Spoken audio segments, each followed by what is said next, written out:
everybody, how's it going? Welcome back to the channel. Be having a great day. Here we are inside the Corvette C8.R, and today we're going to be answering that big almighty question, whether or not the all-new C8 Corvette Z06 can compete against the almighty Ford GT supercar. Now, having driven the all-new Ford GT, the new body style with the crazy aerodynamic centric design with the wing that goes up and down, the vehicle is just unbelievable. It's going to go down in history as one of the most remarkable American-built supercars ever made. That vehicle is insane. Please disregard all of the initial comments and hate that you hear online or see about how it has an EcoBoost motor. Yes, EcoBoost is not as exciting as a flat plane crank Ferrari-like motor. I would agree with that sentiment or that statement, but the vehicle itself, it is special with the engine it has, and it makes a lot of power and torque. All right, here we go, just pulled over with the C8R. Now, I've gone over all the data that I could acquire about the new Ford GT, the all-new Gen 2, I guess you can say, or Mark II. Actually, no, not Mark II, because there's a Mark II race car that is not street legal, that is unrestricted with the power, that produces 700 horsepower. This one we're talking about is a street car that cost $500,000. The car that I was denied for by Ford. I applied and I said, hey Ford, I would love to get this car and I want to track it and share with the world what it can do. And they're like, nah. Anyways, though, now we're getting the new Z06, so hey, I guess everything works out for a reason. Moving on from there. The Ford GT, you gotta realize it was refreshed. It's not the same Ford GT that you remember hearing about back in 2017 or 2016. They have more power now. Basically, it's about 13 more horsepower over the prior refreshed version. That being, you have 660 horsepower, which is about 11 horsepower off the all-new Z06. But it's got a 3.5 liter EcoBoost 6-cylinder. They chose this motor because of how small it was and compact, so it can fit inside the aerodynamic-centric chassis that they were designing. And that right there is one of the biggest things that you have to consider. The Ford GT was engineered based off the aerodynamics at play. They wanted to make a car unlike any other car in the street, where the body, the chassis came first, then they want to find a powertrain to fit it right after. It is a dual clutch centric vehicle, so you have the fastest gear changes possible. Forgot the exact name of the DCT, but it's not a Tremec, it's the same one that you find in the AMGs. The Ford GT is a chassis car. It is a car that is based off the formula of form follows function. No, function follows form. I don't know, but just think of it this way. The chassis, the aero, the body panels came first, and then Ford was all like, okay, let's find a motor that could fit inside.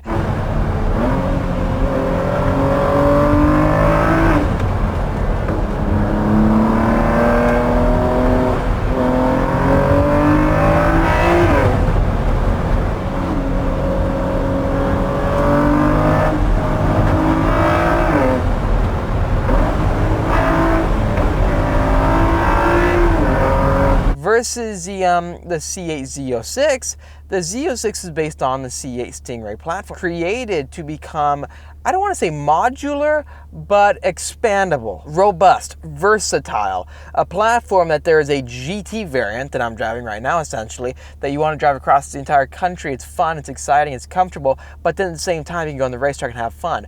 The Z06 is their most track-focused vehicle, they're saying. I'm excited to see what the new ZR1 is going to be like. Stay tuned for that. Cop over there trying to stare at us, thinks we're going to do something.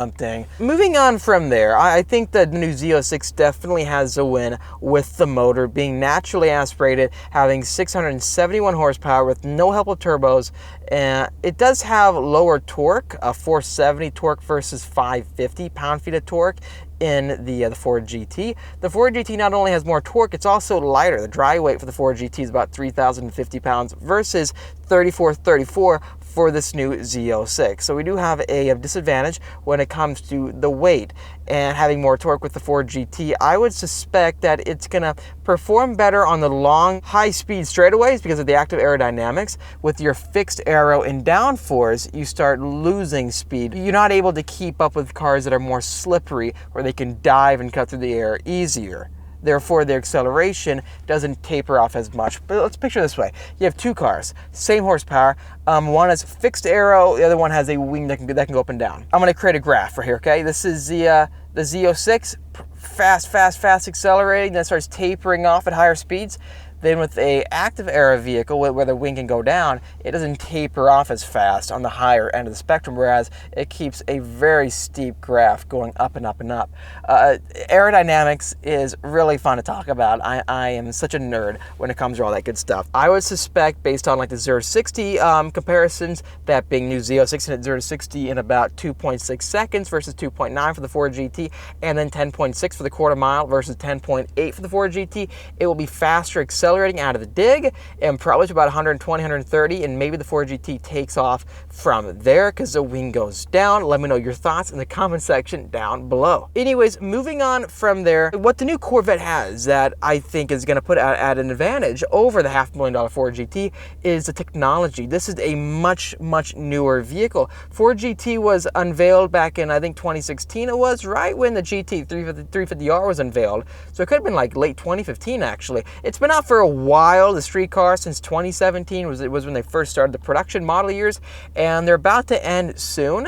In total, just 1,350 Ford GTs have been made, and they're going to make probably more than that a year of the Z06, which they should. It doesn't cost $500,000. They need to make that return off the vehicle. The technology inside the Z06 is more advanced. It just has to be because with the new tire tech coming out, you have Cup 2Rs, which overall, if you look at Michelin's official press release, they stated that it's about 2 seconds faster per 2 miles of track. If you look at a track like Big Willow, that could be 2 seconds, or a track like the Nürburgring, you could shave off about maybe 10 seconds off your lap time just off these tires alone. Crazy when you think about it. Both vehicles run carbon fiber wheels. Carbon fiber wheels? Are you kidding me? Both mid-engine supercars have the same style wheels from the same manufacturer, Carbon Revolution. What? They're going to give you the same gyroscopic effect. When it comes to driving the vehicle, they will feel hundreds of pounds less than they actually are. People say how I'll save my $12,000 and put some money into losing weight. Guess what? You can never lose enough weight to offset the balance of carbon fiber wheels because they're not just lighter.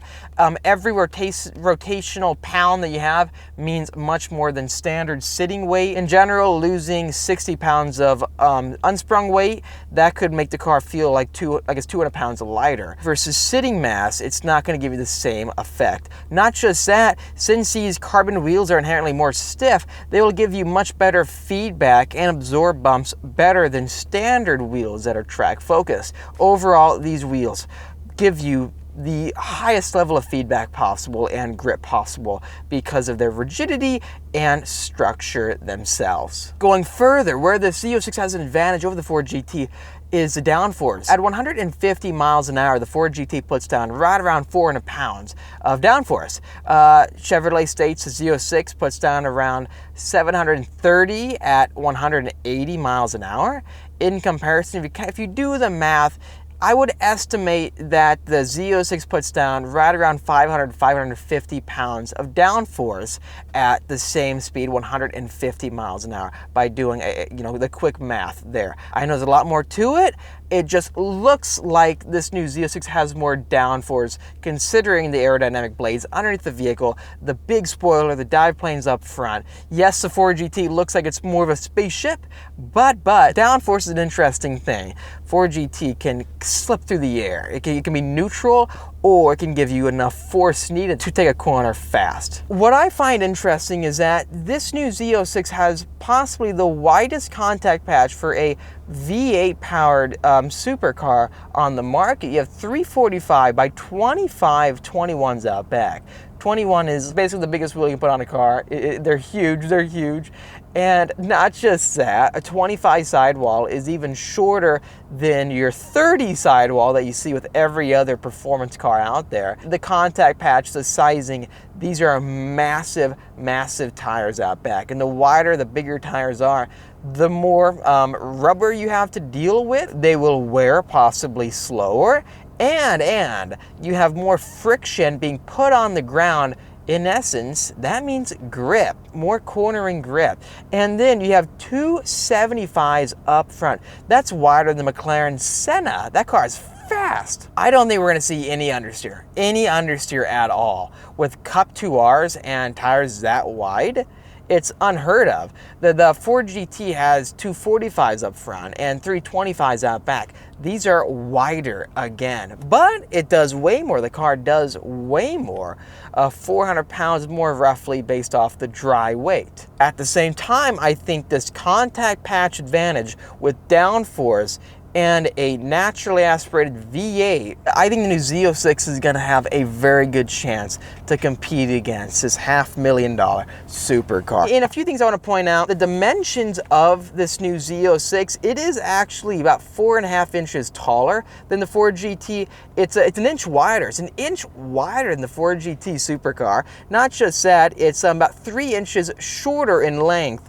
and about 1/2 inch longer in the wheelbase. The longer the wheelbase, you could say increases stability, or it could decrease your maneuverability to toss the car. Let me know your thoughts on that in the comment section down below. They're very similar in size, I have to say that. Ford GT is an overall shorter car. Lastly, the Ford GT does have DSSV suspension, spool valve shocks, basically racing suspension, and it's unreal. Driving the Ford GT, you can feel how stiff it is, and the car literally does feel like the cliche race car on the street. I think the grip is unbelievable the Ford GT gives you. The Z06 has magnetic ride control with its double wishbone suspension. The control and the technology Chevrolet has with their magnetic ride, the tech behind magnetic ride has come so far, and this is going to be their best ever version yet. In summary, my biggest concerns that I wrote down based off what I've learned driving the Ford GT, I have not driven the Z06 or ridden in the Z06. I know other people have.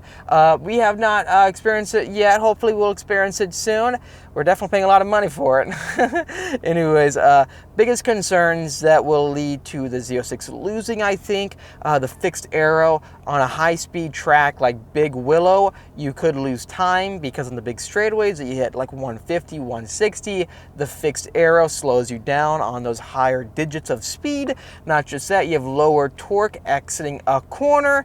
You have a higher weight figure, around 34 with the dry weight, add in about 200 to 300 pounds roughly is what the usual difference is between dry and a curb weight. If you look at the C8 Stingray, dry and curb, it's right around that range. Let's say 3,700 pounds for the Z06 and then 3,300 pounds wet weight for the Ford GT, about 400 pounds of difference right there. That will decrease your power to weight ratio for acceleration. And possibly the suspension may not be as quick to adapt as the Multimatic racing suspension in the Ford GT supercar. However, at the same time, the Z06 has many advantages. Contact patch can transform your vehicle, make you seconds faster. Not just that, downforce makes a huge difference. A track, you could say, is mainly dependent on how fast you can take corners. Your lap time is mainly dependent on how fast you can corner. And if you can keep momentum up, you don't need to accelerate as much. If you have maximum cornering potential, you could be faster than a car that has more acceleration. A few more things, the tire tech, Cup 2Rs are seconds faster per lap than standard Cup 2s, especially Cup 2s designed back in 2017 and have been updated a little bit over time since then. You have a faster launch with this Tremec dual clutch transmission and that big wide tire patch. You have a higher red line, which could be more fun, and the price. You can buy 3 maxed out Z06s for the MSRP of one Ford GT. Anyways, please let me know your thoughts in the comment section down below. Who's gonna win the $100,000, little under $200,000 American mid-engine flat plane crank supercar made by Chevrolet, or the almighty, one of the best looking vehicles in the world, the Ford GT race car based off Le Mans. The good thing is this, the Z06 is a track car we're gonna see be tracked. I never see the Ford GT being tracked. I love the Ford GT driving it.